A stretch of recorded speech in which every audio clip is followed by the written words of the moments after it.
Yes, now we are ready to start.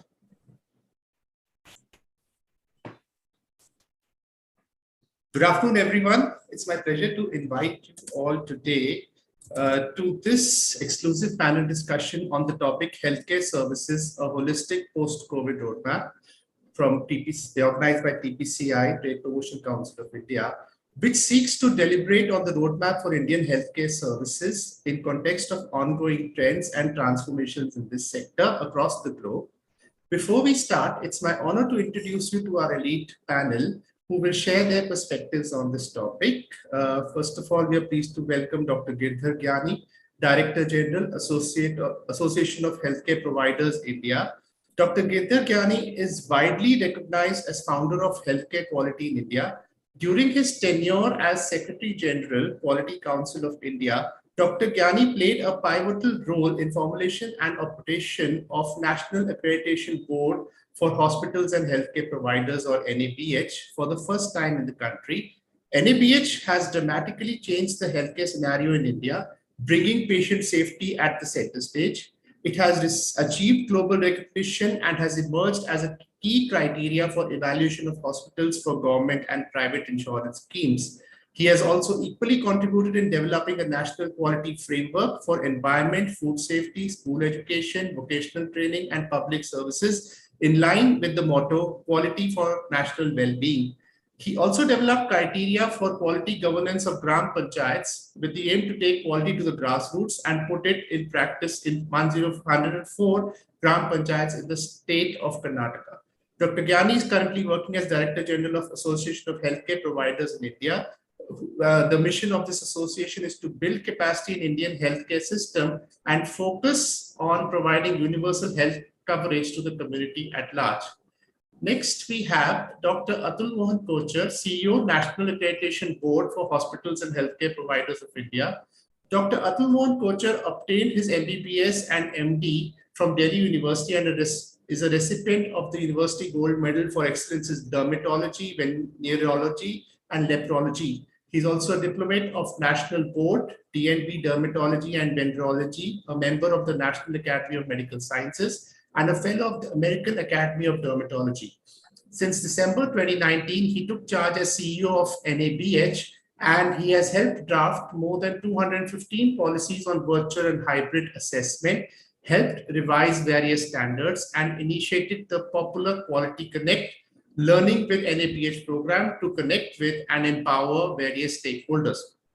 Promotion of patient safety, quality, and taking best healthcare practices to the last in line are his mission in life. Next, we have Dr. Upasana Arora, Director, Yashoda Super Speciality Hospital. She is a dynamic leader in the Indian healthcare industry, the first Indian working in India to be awarded the prestigious fellowship of ISQA, International Society for Quality and Accreditation. She's a fellow of the Quality Leadership Program, Harvard Medical School, Boston, US, and also holds an international fellowship on health technology assessment, Anglia Ruskin University, UK. She has been continuously working for excellence in healthcare and has earned an honorary doctorate in hospital administration by National American University. She currently holds the chair of healthcare of the Central Governing Council of SEPC. Next, we have Dr. DC Katoch, Senior CMO Ayurveda, CGHS, under the Ministry of Health and Family Welfare. Dr. Dinesh Chand Katoch is an Ayurveda postgraduate with specialization in Kaya Chikitsa or Ayurvedic medicine. He has a very long, versatile, and immensely productive professional career starting as Ayurveda teacher in April 1983 from Dayanand Ayurvedic College, Jalandhar, Punjab. He joined Central Government Services as an Ayurveda physician in CGHS under Ministry of Health and Family Welfare in 1993, promoted to Senior Medical Officer in 1999. He was subsequently appointed as Assistant Advisor Ayurveda in the Department of Ayush, Ministry of Health and Family Welfare. Over the course of his career progression, he was ultimately appointed as Advisor Ayurveda with effect from March 2015. Since April 2008, he was deputed to the World Health Organization for 3 years as National Consultant for providing technical assistance in implementing WHO Government of India Cooperation Strategy in the area of traditional Indian medicine, homeopathy. From March 2020 to January 2021, he held the dual charge of Director Pharmacopoeia Commission and Pharmacopoeia Laboratory of Indian Medicine. Presently, he's serving as Senior CMO SAG. Dr. Katoch has over 40 years of professional experience in clinical, academic, policy and planning and technical advisory matters related to Ayurveda in particular and traditional medicine in general. He has represented India in many international delegations and has been a member of many technical communities and task forces in this area.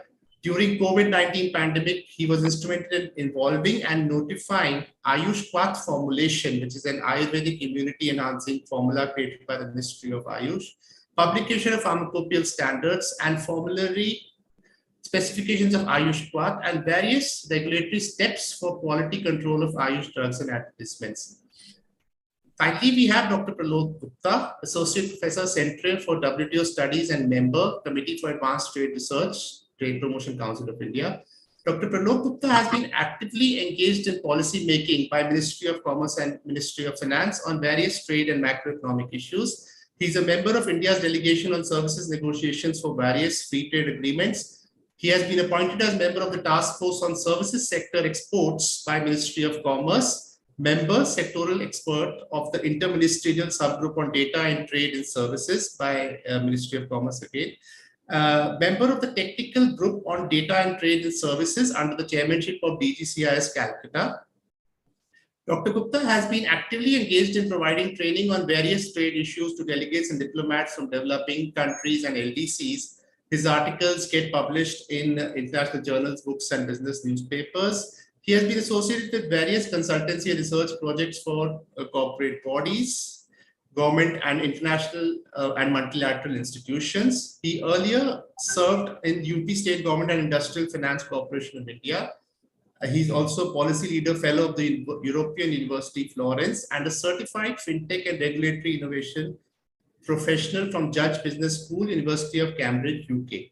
Dr. Gupta has a PhD in Economics and Social Sciences from IIM Bangalore. Once again, a warm welcome to all the panelists. And to commence this session, I will now give a brief introduction to what we are going to discuss today. The global healthcare industry, as we all know and have experienced, has witnessed a period of intense shock and unprecedented transformation during the pandemic. Supply shocks left many nations struggling with lack of access to essential equipment and medicines for testing and treatment. The situation also brought prolonged stress and burnout for medical professionals who work tirelessly, often at the risk of their own lives, something we will forever be thankful for. The consequences were equally terrible for patients seeking other kinds of essential, non-essential medical interventions. Because the hospital infrastructure was struggling at the moment in specific periods of time when the waves peaked. The pandemic therefore exposed the woeful gaps in our collective levels of preparedness as a planet, as when it comes to countries across borders, and responsiveness to public health calamities like the one we have just faced. Now, Deloitte's 2022 Global Healthcare Outlook affirms that all governments are expected to introduce public health policies and spend heavily on healthcare this year, because it is arguably, one can say that every government has realized the importance of, relooking at their healthcare policies. Apart from COVID-related challenges, the healthcare ecosystem also is facing other pressing issues like climate change, health inequities, communicable and non-communicable diseases, deteriorating infrastructure, and a global shortage of clinical workforce as highlighted by the report. Novel approaches and disruptive healthcare models, on the other hand, which is a positive, with an enhanced focus on digitization, telehealth systems, and 4.0 technologies like AI, IoT, cloud computing, are expected to usher in a new paradigm, and we are eager to know today what we can expect from these technologies. Now, how is India positioned? As we people who understand the services sector know that India has a strong standing in healthcare services exports thanks to highly qualified English-speaking medical professionals, world-class hospitals, low-cost quality treatments, capabilities in clinical trials, and a rich legacy of traditional healthcare systems like yoga, siddha, naturopathy, and Ayurveda. RBI, in its publication dated 29th April this year, notes that if we want to achieve the services export target of $1 trillion by 2030, the services export basket needs to be diversified, and healthcare is definitely one area which we feel that can be leveraged to attain this objective. India is ranked 10th globally among 46 destinations in the 2020-21 Medical Tourism Index.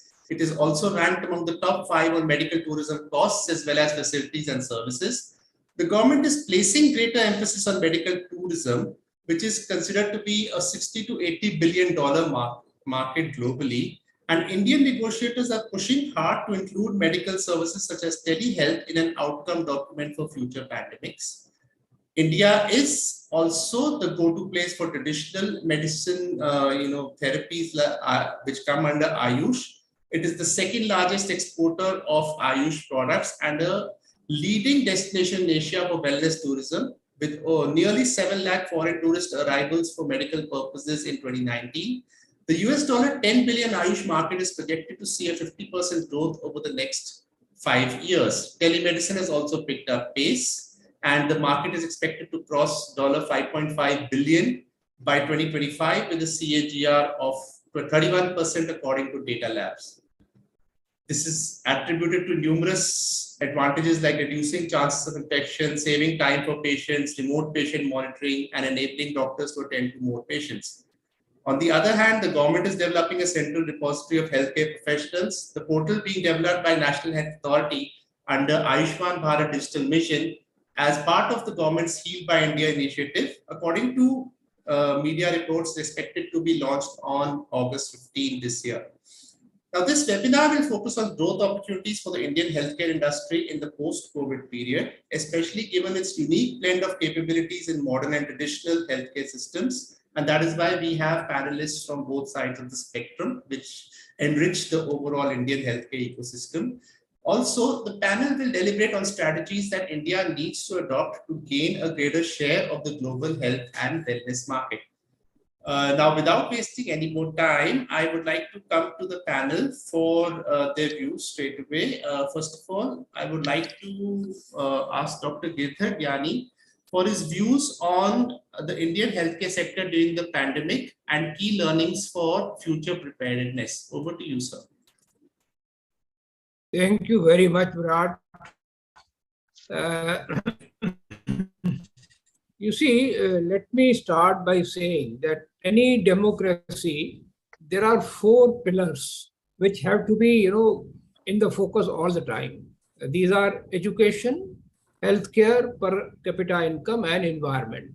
Many people, environment did not consider even the Human Development Index. Actually, the index is calculated every year.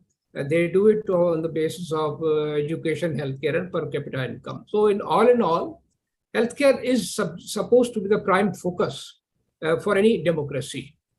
Not that India has not been doing it, but I will say that focus on healthcare came largely in 2017 when the government of India came out with a revised health policy. And in that health policy, they clearly laid the focus on bringing universal health coverage. Now, universal health coverage has got 4 components: making sure that healthcare is available to all, making sure healthcare is accessible, making sure that healthcare is affordable, and making sure that healthcare is accountable or acceptable, you can call it. Acceptable means it is supposed to conform to the standards on quality and patient safety. So these are the 4 components of the universal health coverage. And the government of India decided in 2017 to relay the emphasis on this 4 A's. Sure enough, we were not expecting. In 2018 itself came the biggest scheme of the world, I will say, the Ayushman Bharat, under which, the 500 crores, population of India is being provided with a coverage of 5 lakhs rupees per annum. So I think that intention of the government is very clear. And to facilitate this universal health coverage, because we have got number of shortages, which I will discuss later on. They also brought in 2019 the National Digital Health Mission, which now has been recategorized or redefined as Ayushman Bharat Digital Health Mission, because technology can put the healthcare delivery in the fast track. So what I'm saying that healthcare definitely is now coming in the focus of the government of India. Now, if you want to ask me that what was the experience during the pandemic, the simple thing is we were somehow managing the healthcare because neither there was much of the focus by the government. So fortunately, public should have put the pressure on the rule makers or the government. But somehow I think we had accepted whichever way the healthcare was being delivered. So there was no push or pull from both the sides. But now I think pull has come, push also happened. Suddenly that level of emergency which got created, then we realized where we stand in terms of availability. We made to realize that we have a huge shortage of the beds, not only I think in tier 3 or tier 2 town, but even in tier 1 town, we were forced to create makeshift arrangements in Mumbai, Delhi, Hyderabad, all that thing we are all aware about it.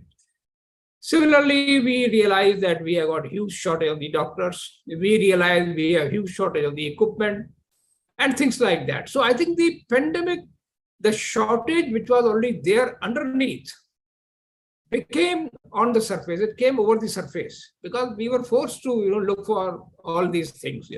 So this has made now huge impact, and I think if you can see from 2019 onwards, suddenly government has put on the fast track mode.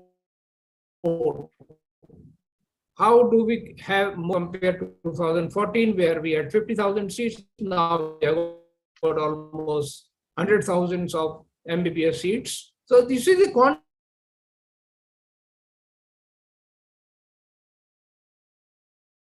district now will have medical college. The UP used to be a laggard state, and now I think this is going to become the forefront state. So this is the impact. Number of hospitals, of course, have not really increased, but number of beds have increased. And the new investments are now coming for tier 2 and tier towns. So what I'm saying that this pandemic made things in open. And I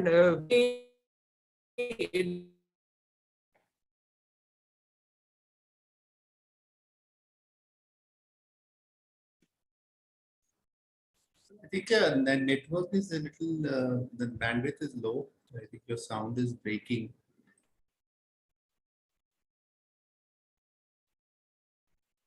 I think he has lost his connection.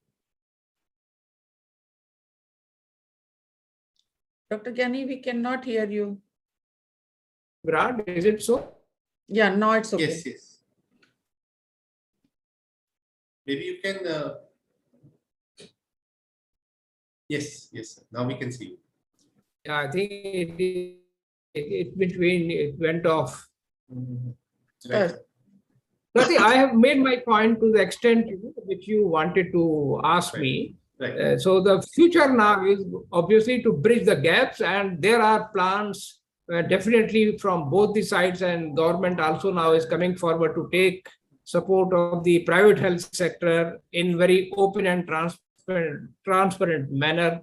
So I can say definitely one thing, if not in 3 years, next 5 years, India can be in the position to supply healthcare to the world. I'm just making a very bold statement, and this TPCI can play a big role in that. Thank you, sir. Thank you, Amen, for that.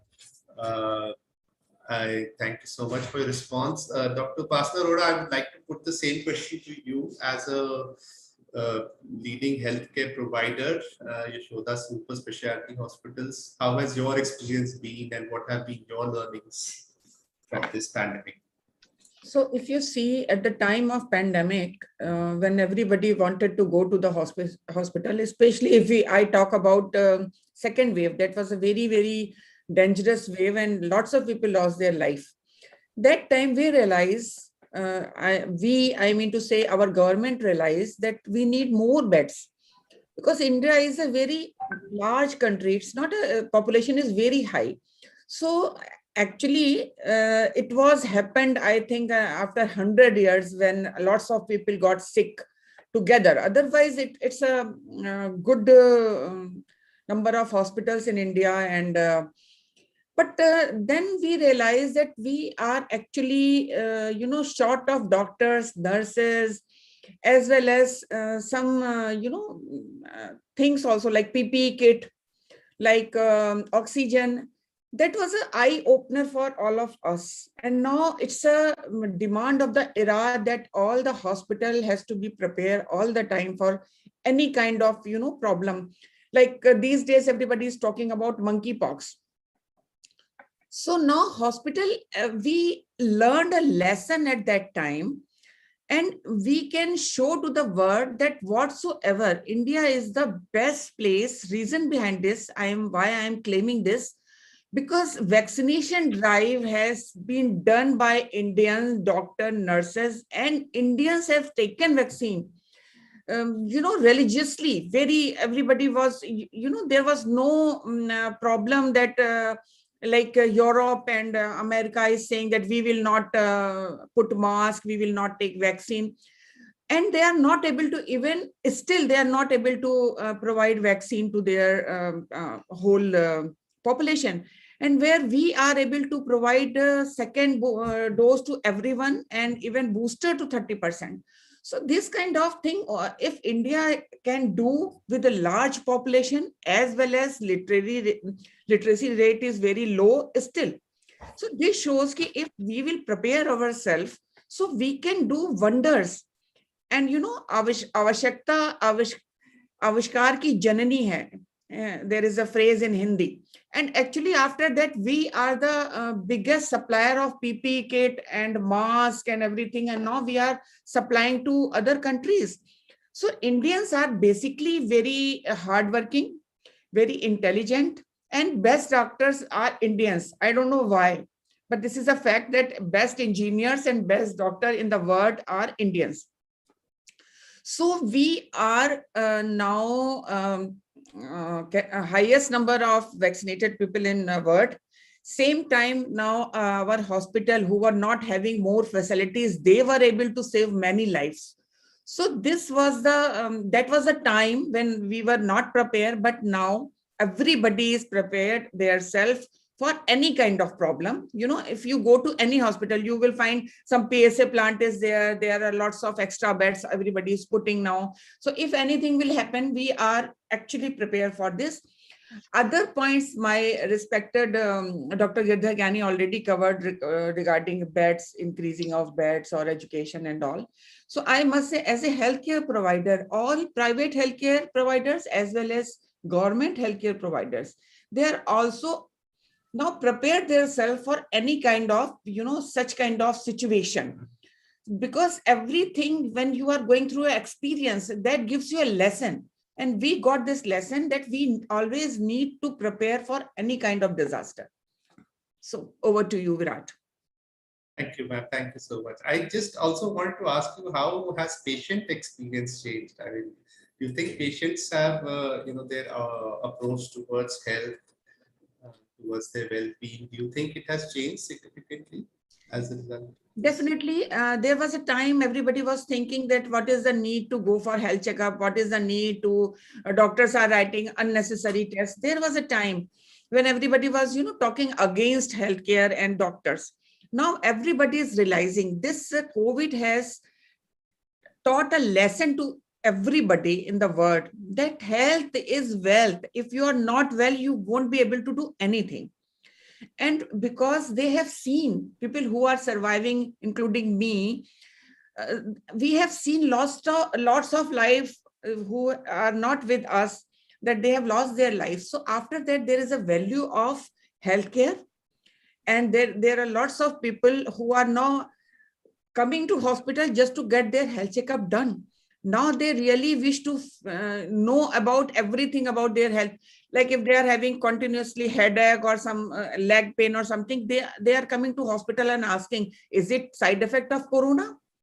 Can it harm me? So, awareness, definitely awareness is now very much increased. And I think within 5 years, you will find that everybody will only focus on health, because everybody came to know about this. If you are not healthy, you are not going to do anything. And doctors are very important. So this is my say. Over to you. That's totally correct, ma'am. Thank you so much for your response. Dr. Atul Kochhar, I would like to ask you, from as CEO of NAPH, how did you address the challenges of COVID in collaboration with Indian healthcare providers, and also how technology and innovation played a role?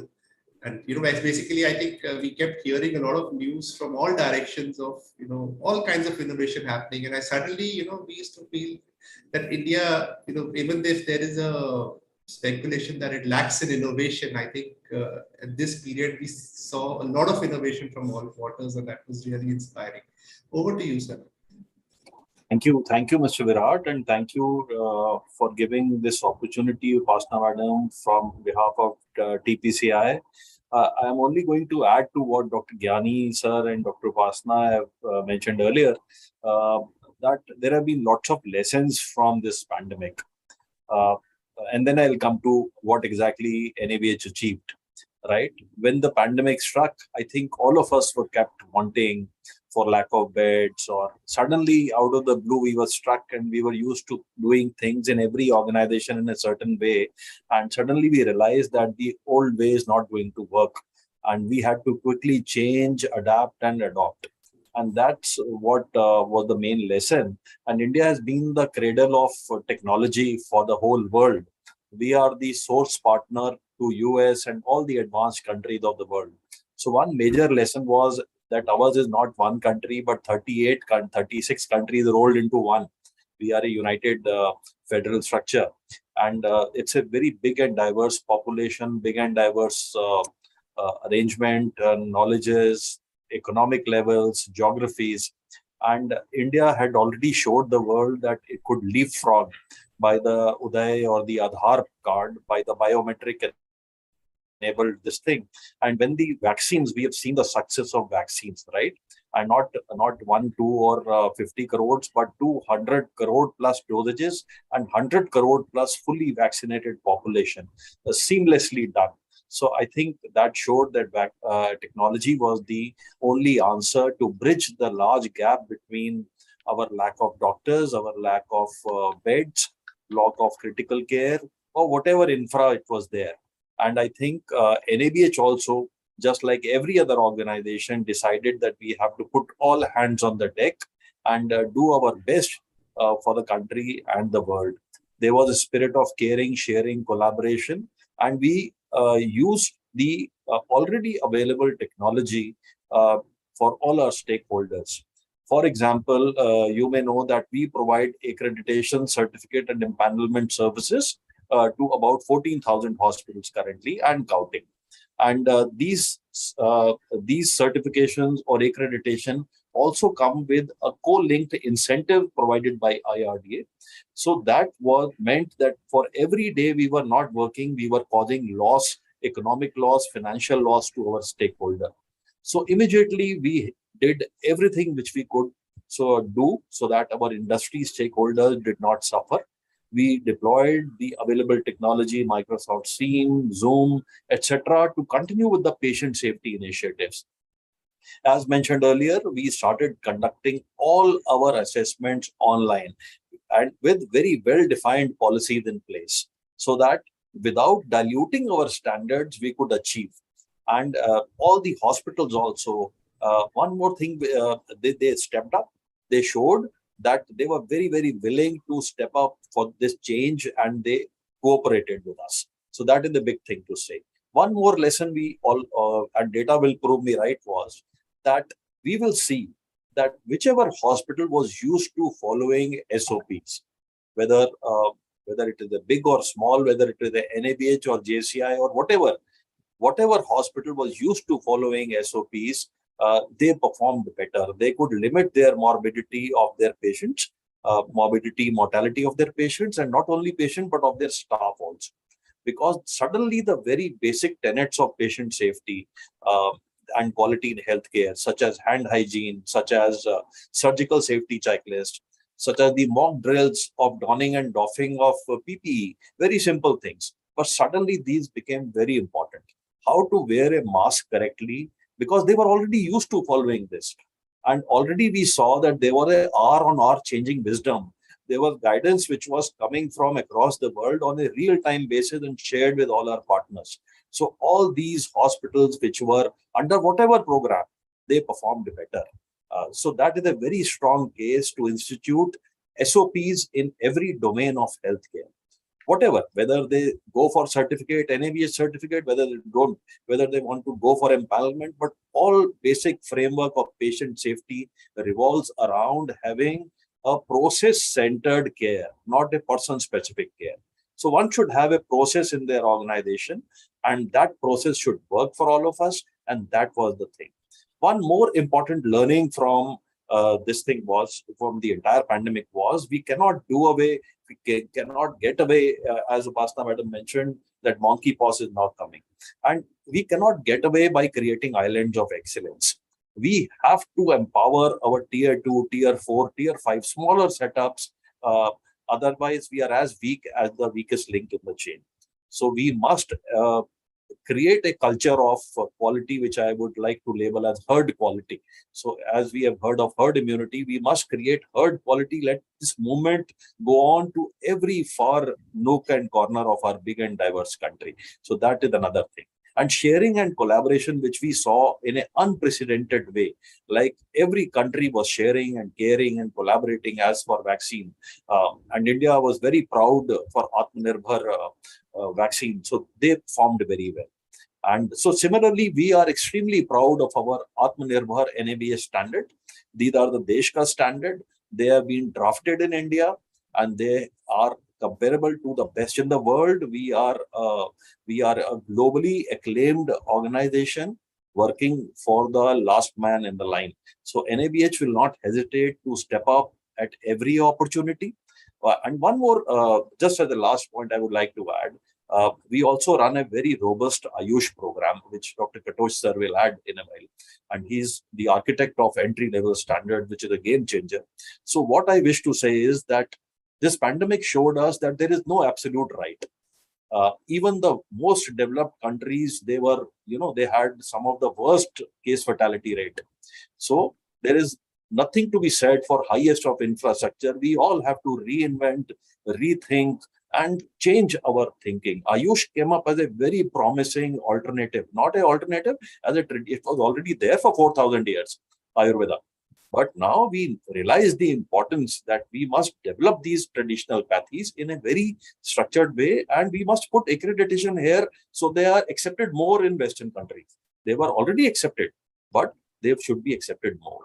So similarly, with that, I'll take a pause, but I would only like to stress that NABH has given the country the national standards, the Deshka standard, and these are totally Atmanirbhar, self-reliant. They are a sterling example of a self-reliant India, and we must build on that. And we must take these standards to every district and PHC and CHC, and only then we can fulfill the idea of a healthy India, because India is at the forefront of heal in India, heal by India, and standard care is very, very important. So NABH will not hesitate in either medical value travel or any other way to take quality to the last man in the line. Thank you so much for this opportunity.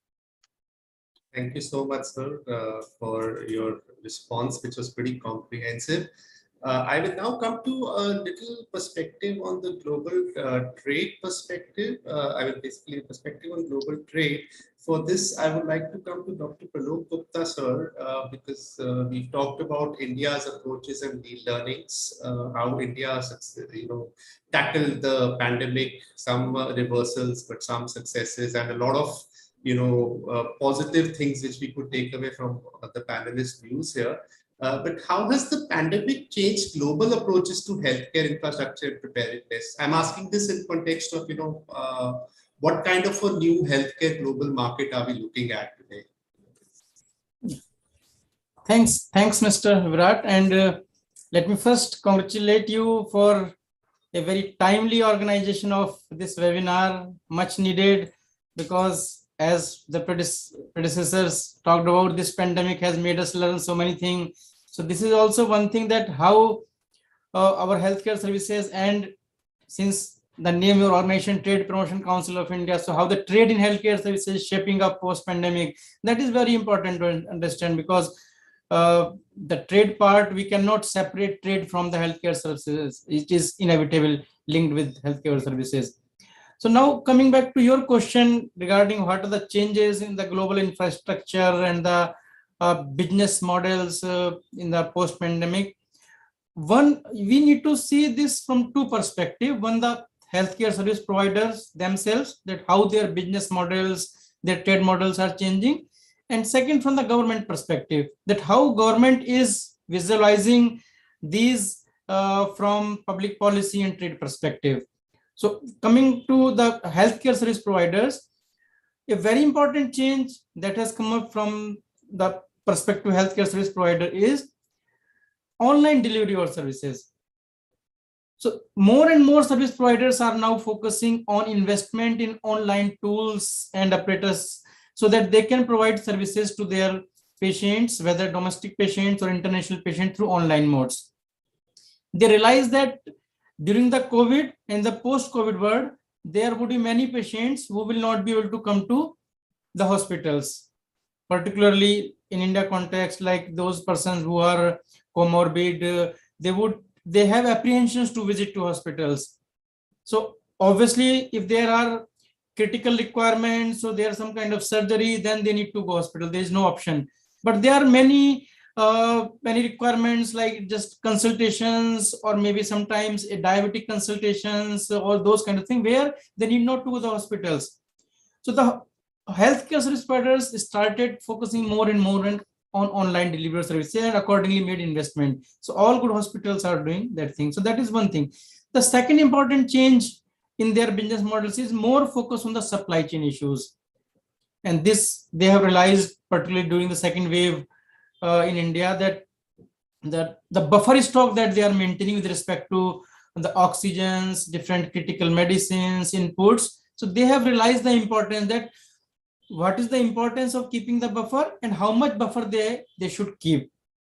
So that way more focus on the supply chain issues. Otherwise, traditionally, these issues are, you can say, they are isolated or more thought of business decisions and not weaved into the healthcare or public policy decisions. But now they started, these business decisions are important aspect feeding into the public policy decisions. So accordingly, they started linking and thinking out this direction, that what are the critical medicines, oxygens, the equipments, what they are required. As far as the government is concerned, the government has also started this thing from the public policy perspective. So again, the supply chain issues, which were initially mainly the private sector issue, though there also it was at the back front, now it has come at the forefront of the government also. So they have started thinking the how to increase the supply of critical input. For example, government of India started thinking of putting up oxygen plants, other thing. Then how to start or how to keep enhancing the supply of critical inputs. And I think Dr. Upasana mentioned increasing supply of masks, PPE kits, other things. So these have come from the active government involvement. Government started reducing import duty on key equipments required for these purposes.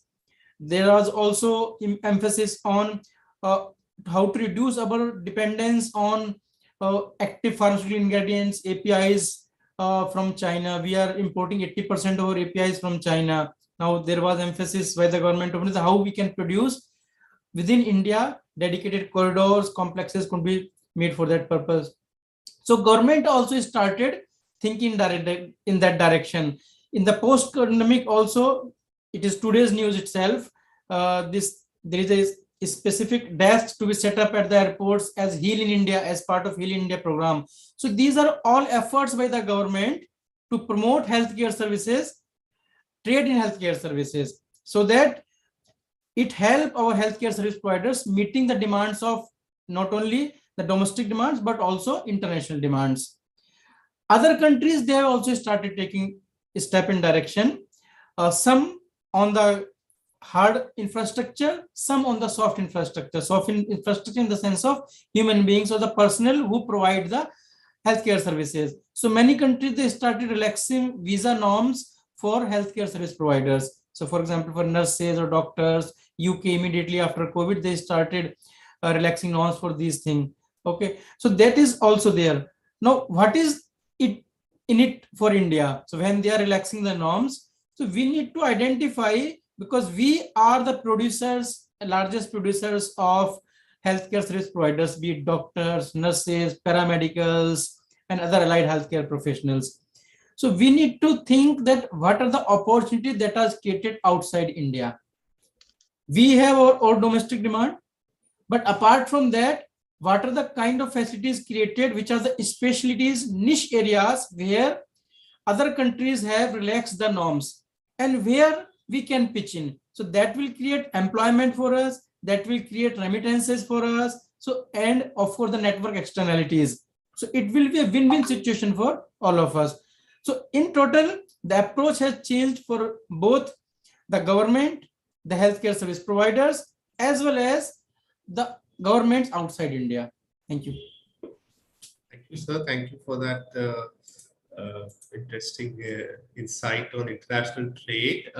Dr. Upasana Arora, ma'am, I would like to ask you, in this, given this context of the global healthcare market, how do you see India as a brand in healthcare services today? And what are the critical gaps that you see that India can fill in the coming years?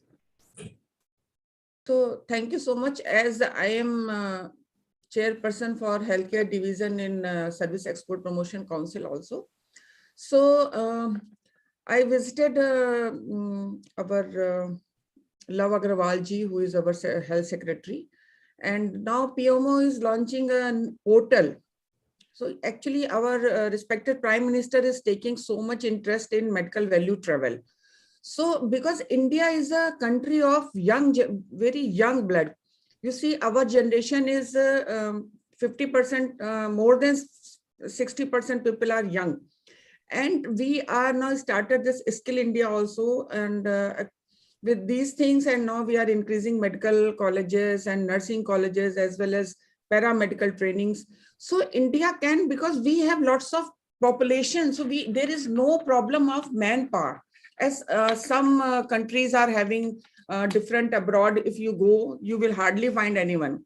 So we have lots of population, and if we will train our people, so India is a place, and not only population, if you see, India is a place where Ayurveda is the origin of India. Now every country wants to go with the Ayurveda.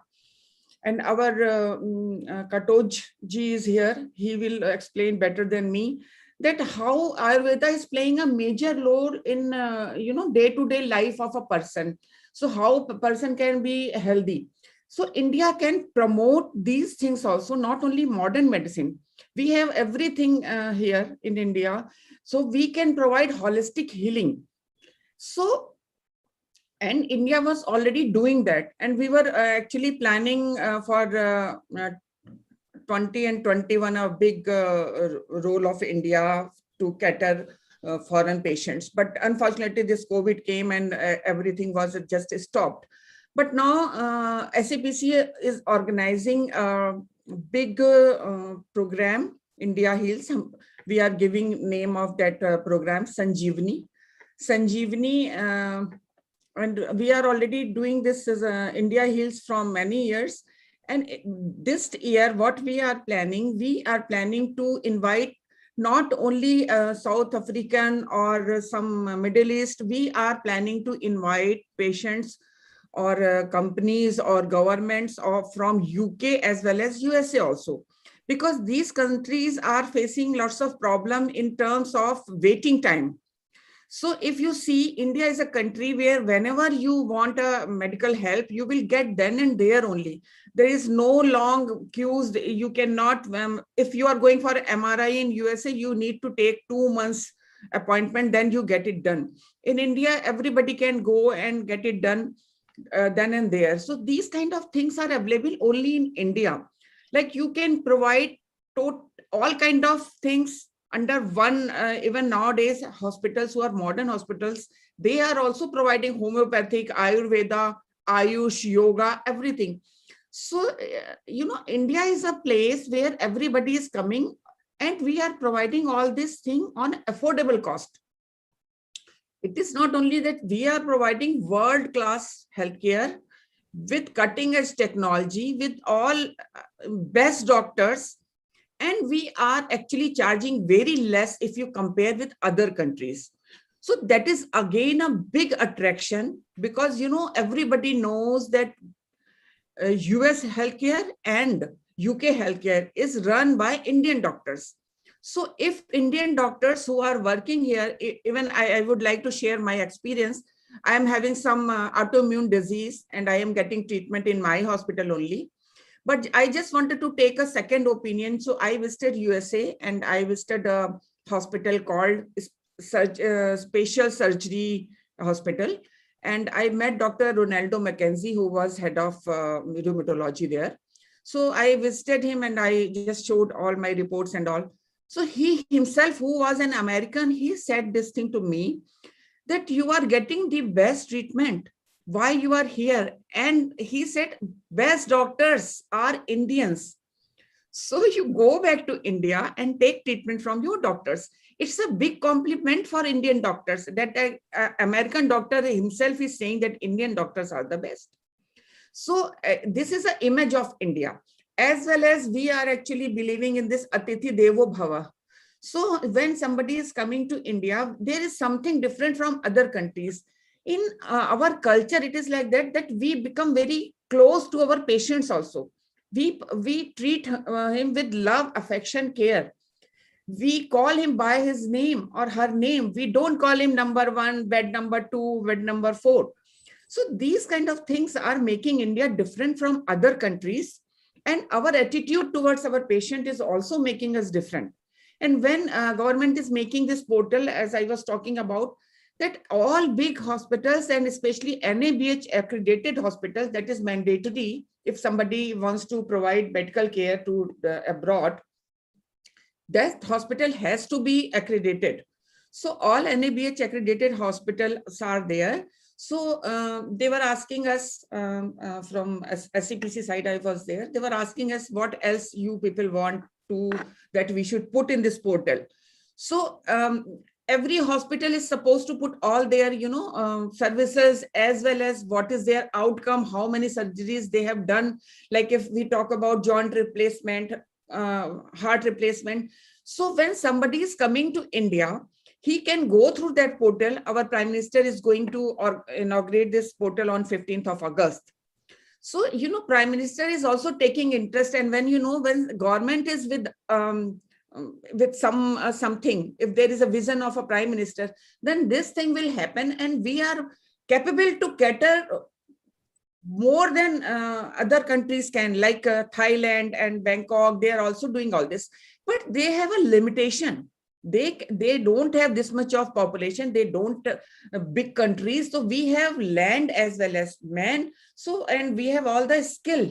So we can provide everything. So I am 100% sure that next from this year, I think 2023, when we are just going to start our medical tourism again with full force, and we will get the best results from, if you compare with any country, we will be the best. Thank you. Thank you for that response. Dr. Pralok Gupta sir, which modes of delivery are going to be most important for healthcare services now going forward, and why? That's a very, very good question, because as in my previous intervention, I mentioned that the business models are changing, and so is the approach of patient also. So one is that and which I partially alluded in my previous intervention. Mode 1, which is your cross-border delivery of services or online delivery of services, that is going to be very important going forward. And it has linkages with mode 2 or medical value tourism, where foreign patients are coming to India. Very close linkage with that. I will briefly explain how it has linkages. Mode 2, unfortunately, because of all these travel restrictions, the medical value travel, that was significantly reduced during the pandemic, even till now. But now, because most of the travel restrictions now started getting lifted, and international travel more or less resuming to the normalcy. So I believe that very soon we will have good medical tourism in India, resumption of medical tourism facilities, foreign patients will come to India. So this online delivery will have significant role to play, because when the foreign patients are coming, they will get treatment here, maybe kidney transplant or other kind of disease treatment. So these can be done in India, but post-operative care, where there are consultations regarding whether the medicine should be increased or decreased, or what kind of doses are to be taken, that could be done through online mode. So it will reduce the dependency of foreign patients to come back again and again in India. And this will be possible because now the healthcare service providers, the hospitals, they have invested in those technologies which make it much easier. So that is, these two modes are going to be important in future. Mode 3 is not that important. Mode 3, which is basically commercial presence, where our hospitals are making investment and setting up hospitals abroad and then providing services. So that is not going to be very much important from India's exports perspective, because not many Indian hospitals, they are investing outside and providing services to other countries to that mode. But many foreign chain, they may come an investment in India or may have collaboration with Indian hospitals. So that is definitely going to be there. The fourth is mode 4, which is movement of natural persons, our doctors, nurses, or healthcare professional to go to their country and provide services. That will also become important going forward. But as I said previously, because in the post-COVID world, many countries, they have become more apprehensive towards this movement of natural persons, partly because there is a concern that if somebody is coming from other country, he or she may be carrier of the disease. Second, also because there are job losses in these countries because of the pandemic. So there are employment issues. So there also they are concerned that if some persons are coming from abroad, they may take up their job. So there is a kind of sensitivity regarding the jobs there. But at the same time, they also realize that there is shortages, skill shortages. So the kind of personnel required to take care of hospitals to provide these services, they are not there.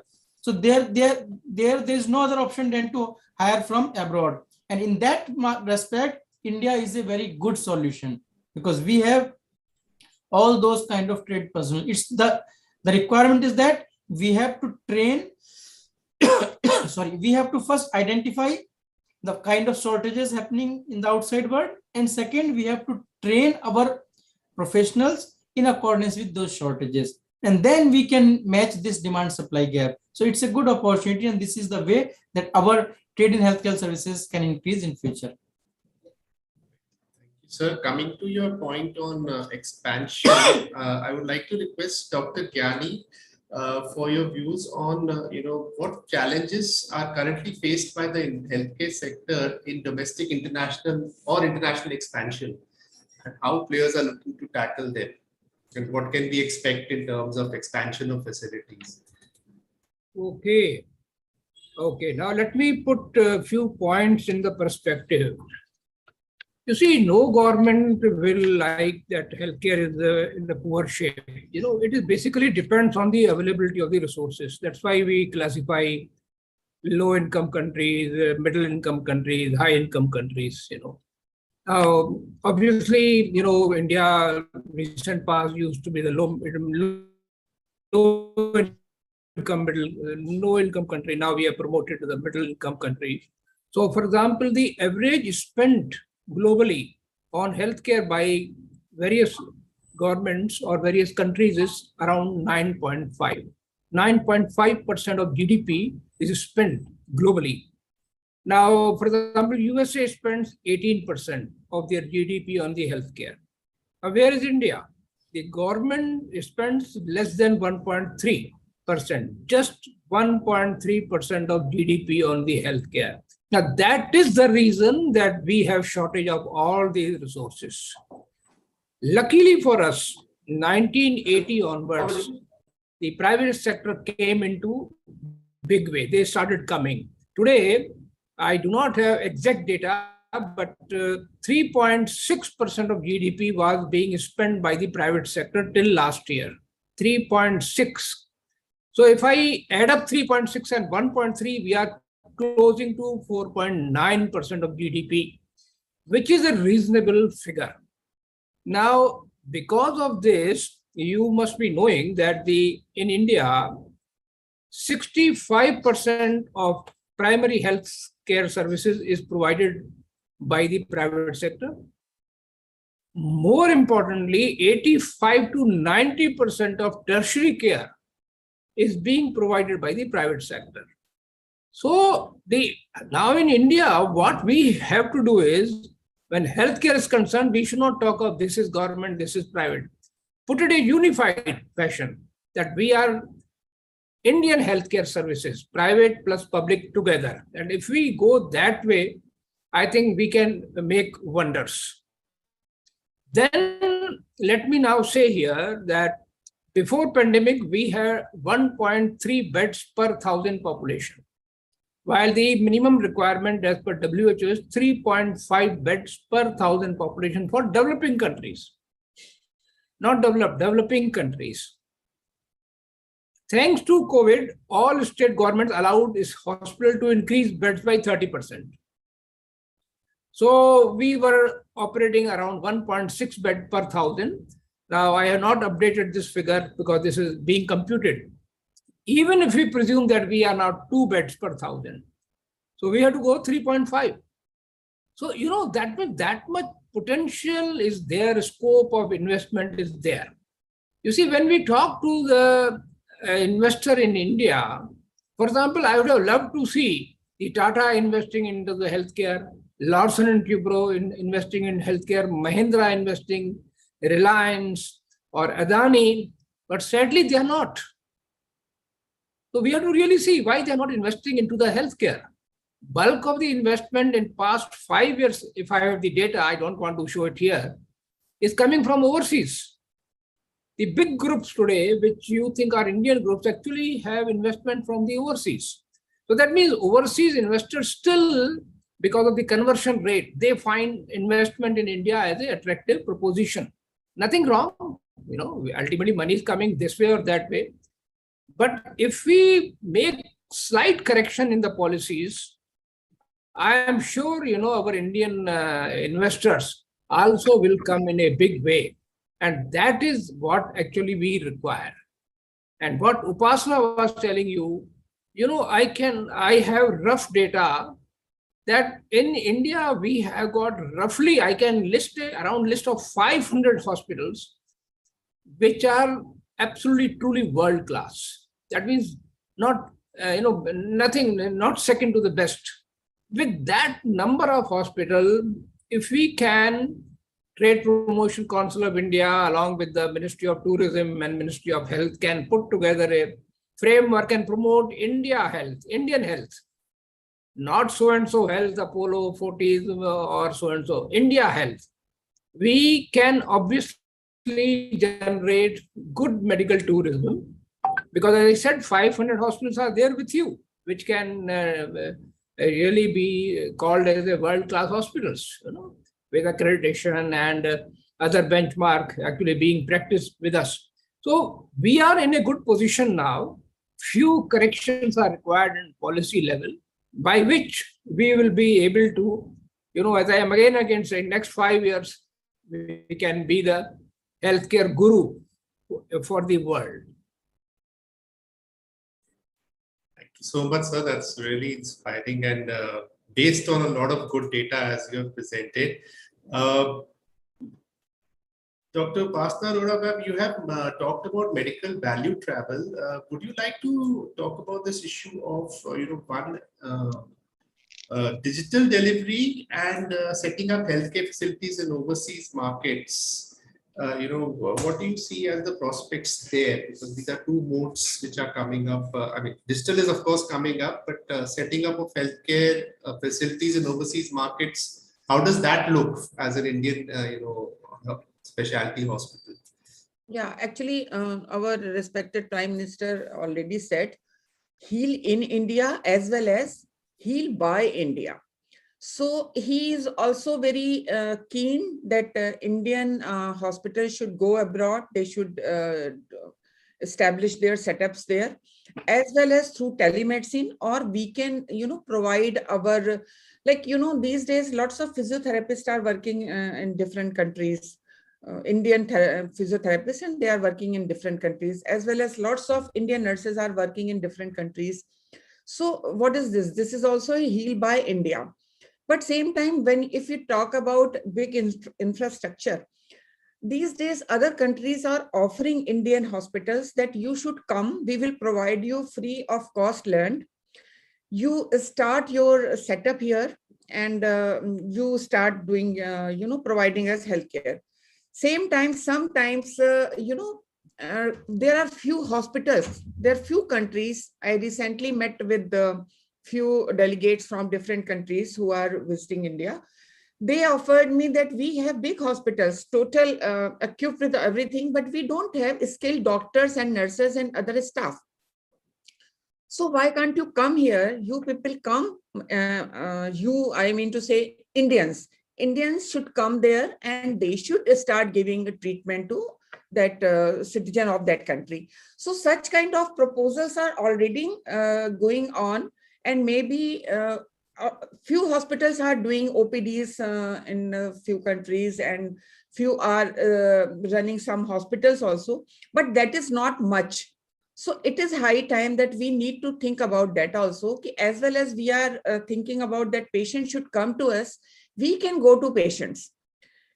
So our specialist doctors can do their few days in a month in some countries, or some hospitals can, establish their setups there. So these things are also very much in the process. And I think you will see within few years, India is going to become Vishwa Guru in healthcare, because we have everything. What was the lacking of this? That was vision. Now, our Prime Minister is having this vision that India has to provide healthcare everywhere, not only in India. We need to go to other places also and provide. That is why he is calling it Heal by India. Over to you, Virat. Thank you, ma'am. Dr. Pralok Gupta, in this sense, also because you are part of FTA negotiations, but without talking much about the specifics of negotiations, but how can FTAs in the coming time be helpful to the healthcare sector expansion in international markets? We have in our previous FTAs to some extent achieved success for our healthcare services, and particularly for Ayush kind of thing, because if we see the Mauritius FTA, there we have specific provisions for our yoga professionals. Recently concluded India-Australia early composite trade agreement, early cooperation trade agreement, ACTA. There also we have dedicated quota for Indian chefs and yoga professionals. So, and in India, Singapore, which was our first FTA in services in 2004, there also we have mutual recognition agreement mechanism for medical, dental, nursing services. So we have managed to secure some benefits for healthcare services in our FTA. Having said that, apart from all these services that I just mentioned, generally most of the countries, in particular developed countries, they are sensitive in making commitments in healthcare services. They consider it as a public policy matter. In most of these countries, the healthcare services are provided by the government itself. For example, UK, NHS is the largest services provider. Similarly, in Canada, US, their government is the biggest provider, and most of the population have insurance, and through which they get all the health benefits. So generally they are apprehensive and they do not commit on the different kind of healthcare services. So that is a challenge that which is a sensitive area for them, how to get commitments from those countries in that. But we have managed to get some commitments, and particularly this Ayurveda and Ayush, this is a very promising field in future. And why I am saying this is based on my own personal experiences. I have visited more than 70 countries, and during my interaction in all these, including developing, developed, LDCs, all kind of countries, when I interacted persons there, the government officers, the private sector, and the researcher, etc., what I realized that this Ayurveda, yoga, the Ayurveda practices, though these countries may have apprehension in recognizing these practices because they don't have that kind of practice. It's traditional medicine of India. So since this is not there, obviously there is no recognition. But so as an institutional level, they don't have recognition, but at an individual level, there is a clearly very high recognition. Many people there, they are going for yoga, on different kind of Ayurveda practices for their well-being, for inner peace, even like post-COVID treatments and post-operative treatments. So they consider that you get your treatment, whatever surgery or different kind of treatment, but then this yoga and other well-being, they are important to play in the healing and have a better, improved quality life after that. And even many times they have, like in India, we also have this vision that if we do regular yoga, then we are healthy, our quality of life is good. And Dr. Katoch certainly would mention about this thing and put more light on that. And we also recognize personally also that when we are doing yoga, we feel healthier. So similarly, in the foreign countries also, they realize at an individual level, there is a clear-cut realization that yoga helps in better quality, better health of an individual. So with more sustained effort at the governments and at the negotiating level, which we are trying, and of course, as I mentioned, we are successful also in getting recognition of our yoga professional and the commitments for our yoga professional. I am sure that the traditional medicine, the yoga practices, Ayurveda, they will go a long way in establishing India as a traditional medicine suppliers and increasing our healthcare service exports. That's great, sir. On that note, I think it's a good time to come to Dr. D.C. Katoch. So because I heard the figure of 4,000 years, so we use that, duration in a very lighter way, but we just say it. But when you look at the gravity of that, if something is there for 4,000 years, you can imagine how potent or the kind of value our traditional therapies bring. So I would like to ask you, sir, how does this rich legacy of traditional therapies make India unique as a healthcare and wellness hub? And how perception has changed towards Ayurveda for overall health and well-being, particularly in the past 2 to 3 years? And I think a lot of it, I mean, perhaps in the domestic market itself. Thank you, Mr. Virat. And thanks to all the other panelists also. Those, I think they have spoken very well, and they highlighted the health sector of India. Friends, this Ayush, as Mr. Virat told that it is 4,000 years old. Not, it is 5,000 years old. The first document in the form of Vedas, I think that is 5,000 years old. And after that, the first classical text of Ayurveda, that is Charak Samhita, that was written around 3,000 years back. Now, if you see the support, the policy support to Ayush systems, this has been there in the country right from the beginning. Means when we became independent. Initially, the policy support, it was a tolerant policy. Then it was an inclusive policy. And then the integrated policy. And for the last 7-8 years, now we are having exclusive policy support for the Ayush systems. Now, the people outside or even in our countries, many people say that these are the alternative systems of medicine. No, not. These are not the alternative systems of medicine. Rather, these are the conventional systems of medicine. And more so, I would not say that these are the medical system, but actually these are the healthcare systems. Healthcare system, because the approach of these systems, whether it is Ayurveda, Yoga, Unani, Naturopathy, Siddha, Soaripa, it is another system which has been included into the family of Ayush since 2010. Soaripa, the Tibetan system of medicine, right? And the homeopathy. Now, homeopathy has come from outside, from Germany. It came to India in 1920, but now it is totally assimilated into the Ayush family. Now, these systems, if you see in the last 75 years, I think huge infrastructure. We have around 750 Ayush colleges, 800,000 institutionally qualified practitioners, which are registered. 3,500 government hospitals. And after this National Health Mission and the National Ayush Mission, when it was these two programs, the flagship programs were implemented by the government of India since 2007 and since 2012.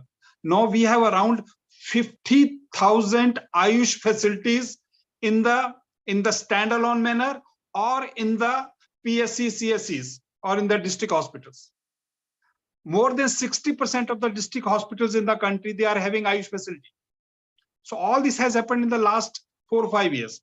And if you see the coverage, the population coverage through Ayush, about more than 7 Ayush doctors, they are available for 10,000 population.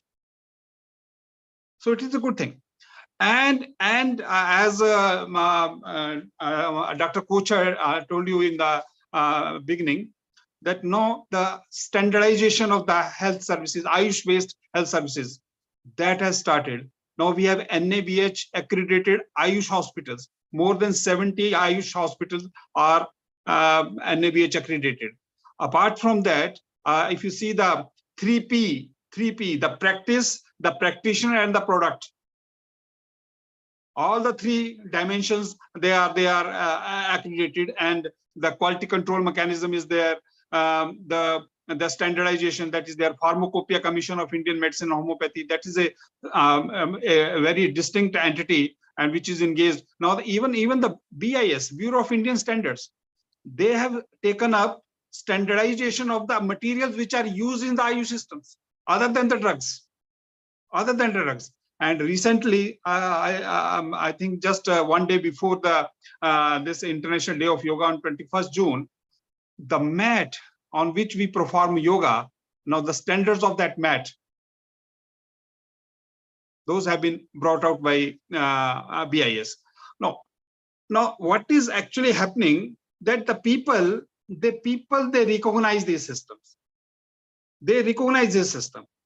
But in the healthcare delivery system, of our country, the functional integration is required. The physical integration is there. As I told you that more than 60% of the district hospitals in the country, they have Ayush facilities. Similarly, the PSC, CSCs, I think 26,000 PSC, CSCs, they have Ayush facilities. But they are working standalone. They are working in silos. So the functional integration is required. And this functional integration, I think this has revived during this COVID pandemic. This has revived. Now the momentum has to be maintained, and we have to take it to the last health unit of the country. And the last health unit of the country is the sub-center. Now sub-center is not manned by any doctor. Either there is ANM or the lady health visitor or Asha worker is there.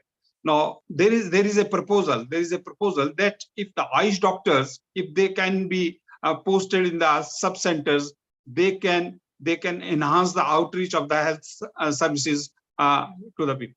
So this is the thing. This is happening. Apart from that, at the international level, if you see, WHO has played a big role. WHO has brought out publications related to Ayush. I was instrumental in bringing out one document, the standards of Ayurveda practice.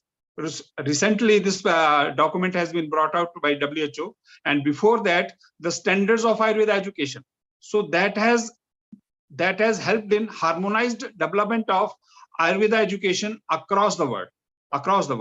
And at the government level, now there are MOUs between India, Government of India, and around 30 different countries, and that is regarding the mutual recognition of the traditional system of medicine, as well as the products and the practitioners.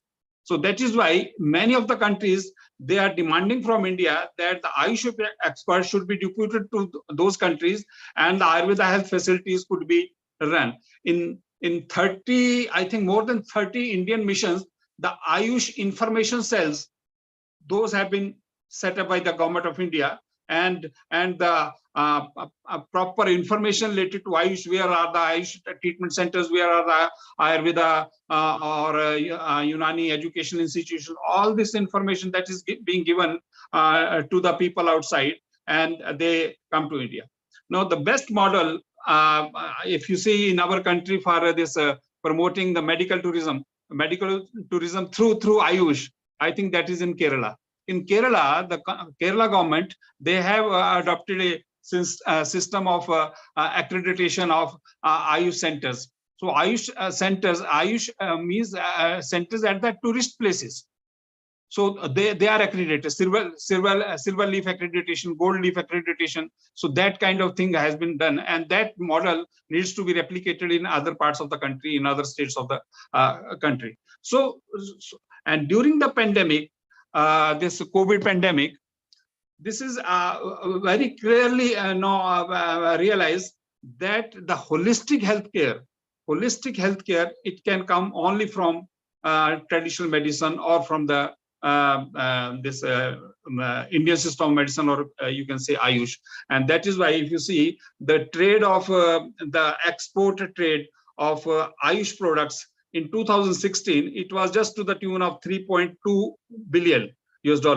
And now I think it has gone to around more than $10 billion. And the domestic market of Ayush products, that has also increased, and it is estimated to the tune of 50,000 crores. 50,000 crores. So this is it. Thank you, sir. A lot of impressive progress we have made definitely in the past few years.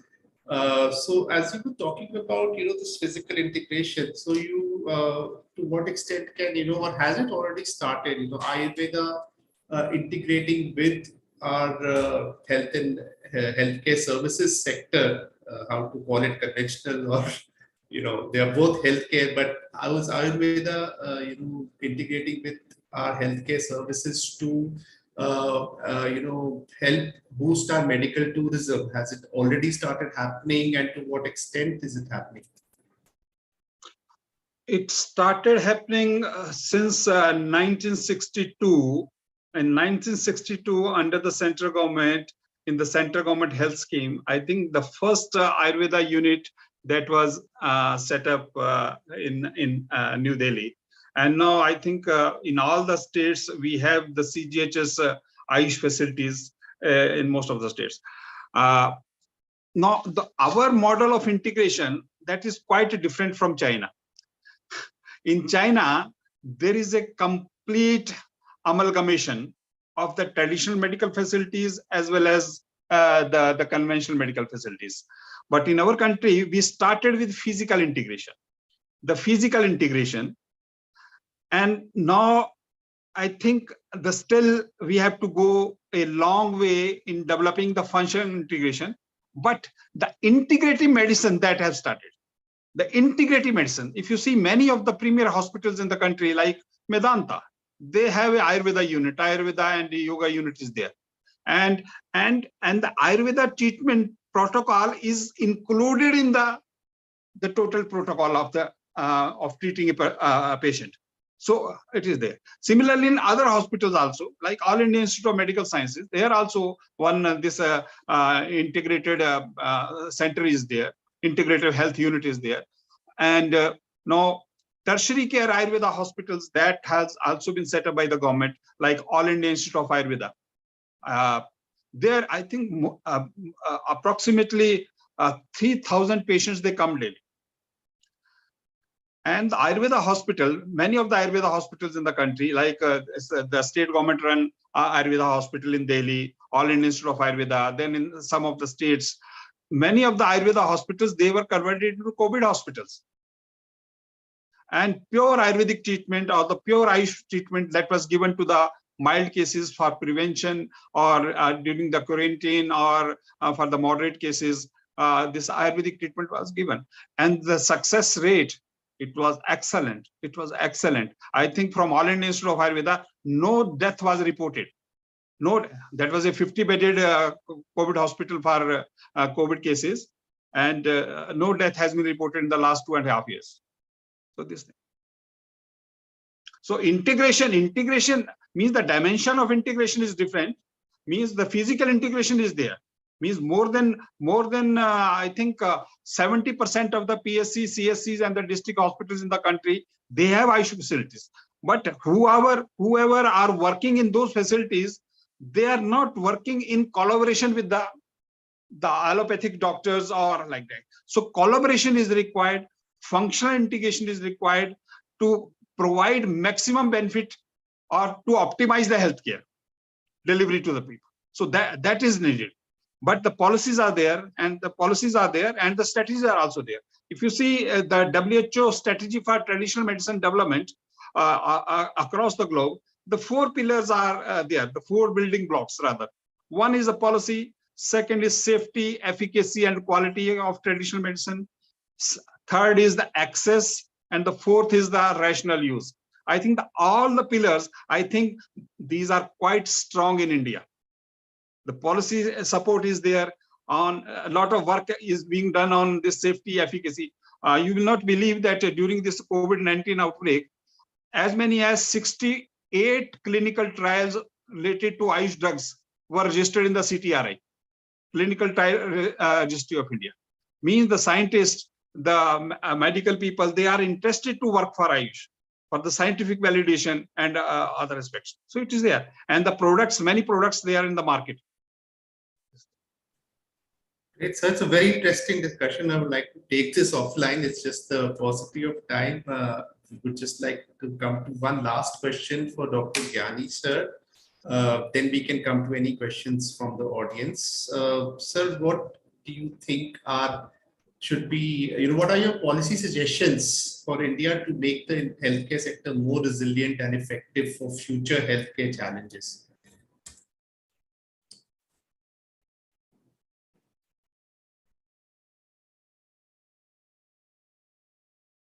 Sir, you are mute.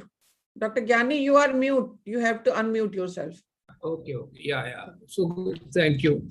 You see, one of the simple intervention which has been asked to the government, and they have started working on it, is that number of doctor doesn't mean only MBBS. I'm for the time being not talking about the Ayush doctors. In fact, in one of the discussion, I mentioned to it that if you total Ayush doctors along with the allopathic doctors, we will be surpassing the limit provided by the WHO. But yes, unfortunately, we have still kept the 2 streams separate. We have not really, I will not call integration, integrative. What Dr. Katoch was also mentioning the same word, integrative. But anyway, some work has started going on it. But for the time being, if I am, because representing the allopathic hospitals here, the number of MBBS is not important. What is important is the specialists, that means the postgraduate doctors. And so one of the policy intervention which we have asked government is to have increase in the PGCs on drastic basis, not simple few seats here and there, drastic basis. That means including opening up of the new PGI Chandigarh kind of institution, which only will train postgraduate doctors. Second is recognize the fellowships. So on the line of DNB programs, have the fellowship, because I tell you, if you do not have a specialist, no investment is going to come for tier 2 and tier 3 hospitals, whichever money you put in. Because if I want to put in money and open up the hospital in tier 3 town, where is the doctor? So my hospital will not be viable. I will not be able to function. So basic thing is the number of specialists. So that is the one policy intervention. Number two policy intervention, which we are told government is that you incentivize private sector for opening up of the hospital. For example, let us say Upasana is sitting here. If there is some incentive, she can open up 100, let us say, kilometer away from her own hospital. Why? Because by doing that, she will be able to utilize the specialists available at Kaushambi, travel 100 kilometer in emergency basis. Remaining, she can do it on the telemedicine basis. But for that, she needs cheaper electricity. The electricity today is being charged at the commercial rates, which is so bad. Commercial rates, you are equating hospital with the cinema halls. So charge the electricity.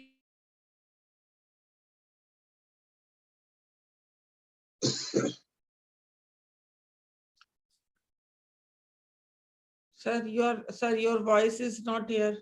We are not able to hear you, sir. Still voice. Yeah. Sir, I think Making such interesting points, but it was very interesting. I was listening very carefully. yes, same here. Sir, I think your connection is lost. You should log out and log in. Dr. Gyani, sir, can you hear us? I think connection is not there. So let me call him. Anyways, meanwhile, anybody from the audience, if they have a question for the panelists, please, we request you to put it in the chat box so that we can take it to. And if you have a specific expert you want to address it to.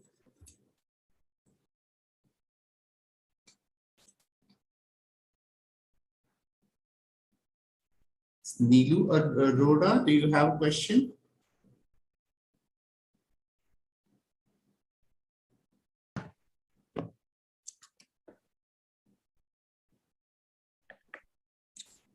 Okay, I think there's no specific query from the audience, but Dr. Pralok Gupta, sir, I just had one query because we were talking about mutual recognition of traditional systems. To what extent is that effective? Because we do see a lot of times, NTBs, at least in the sectors which we operate in. But do you think practically this can be achieved between countries to the level that they can totally recognize each other's therapies? Unfortunately, not. Though this is a very important demand from India side, and we succeeded in getting this mutual recognition agreement provision that it will be signed within 3 years of signing the agreement in the Singapore agreement for nursing services, medical, dental, accounting, and some other. But the fact of the matter is that out of these different services, we could get the mutual recognition agreement only for nursing services. And that too, Singapore recognized only 4 nursing institutions of India to be equivalent to Singapore's qualification, and which were later in the review of Singapore FTA, these institutions, number of institutions increased from 4 to 7. So the point that I'm trying to make is that the realization of mutual recognition agreement, first of all, signing itself is very difficult, because most of the time the mutual recognition is in the hands of the regulators, and the regulators in various countries, as in our country also, they are generally independent from the government. And the free trade agreement is typically between the government, and they cannot compel the regulators to sign the mutual recognition agreement with some other country. They can only facilitate or can have some kind of moral suasion or encourage them to sign the FTA. So this is the kind of reality. And even when there is a kind of agreement that it will be signed, then the actual realization and the actual benefit coming from that is a bit challenging. So this is something much talked about, maybe I would say, that mutual recognition agreement, but unfortunately the success, and this is not only in India, the success is not that good all over the world. So Canada and EU, they signed an agreement, CETA, and out of that there was an agreement, mutual recognition agreement for architectural services. But that had took a lot of time. And then also we need to see how much benefit it will create. So the point that I'm trying to make is that the mutual recognition agreement, though they are very important, because unless there is a mutual recognition of qualification, particularly in the healthcare services, the healthcare experts would suffer, whether it is services provided by our doctors or nurses or the professionals, whether through online mode, because if you suppose a radio diagnostic personnel is diagnosing an X-ray here or ultrasound and is providing some kind of diagnosis, then his or her qualification need to be recognized in some other country. Then only he can provide those kind of services to other country. So these are very much required. But unfortunately, the mechanism right now and the way regulators are working in different countries, that is not very encouraging. This is very true, Dr. Pralok. When I was working in the Ministry of Ayush, many times when we went out and we had discussions with the foreign regulators, means like Ayush products. Now, when I say Ayush product and I want to have some free trade agreement with the other country, now in that country, the equivalent product is not there. The equivalent product is not there. And if you see the basket of Ayush products in India, they are manufactured under the provisions of the Drugs and Cosmetic Act. They are just like medicines, they are drugs, but they are being exported in the form of food supplement, dietary supplements, or the self-healthcare foods, or general health products. So they are not recognized there as drugs. Here we are manufactured under the provisions of the Drugs and Cosmetic Act. So this is again big problem. And these problems are raised by the regulators. Demand is there. Demand is there. But as far as the market authorization of those products is concerned, that is a challenge. That is Absolutely. There is a question for Dr. Katoch. Yes, madam. Difference between herbal and patent proprietary Ayurvedic medicine, Dr. Katoch. Madam, it is very simple. In our country, through the Drugs and Cosmetic Act, we regulate only 4 kinds of products. One, the pharmaceutical products, pharmaceutical drugs. Second, Ayurveda, Siddha, and Unani drugs. Third is homeopathy drugs. And the 4th one is phytopharmaceutical drugs. There is no category as herbal drug. Herbal, this term has come from Germany because they have their own traditional system of using medicinal plants, and they call it a herbalism or herbal products. But in our country, there is no regulated category of herbal drugs or herbal products. Herbal means of the plant origin. So whatever product is coming from the plants, medicinal plants, that is herbal.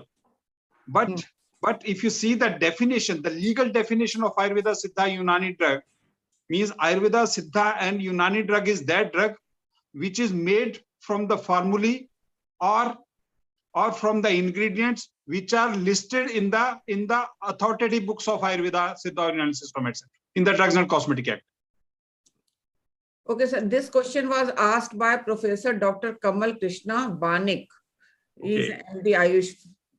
Okay. And second question is, I will answer this. Sir, with the increasing healthcare cost in India, will allowing more and more medical tourists create greater gaps in quality of treatment between the rich and poor? So somebody, he has not written his name. Somebody has asked this question. So my answer is, it is not like that. If you are thinking, rather, few days back, I was on Akashvani on medical tourism, and then somebody asked me this question. Always think when if medical value travel will increase in India, it is going to increase your economy.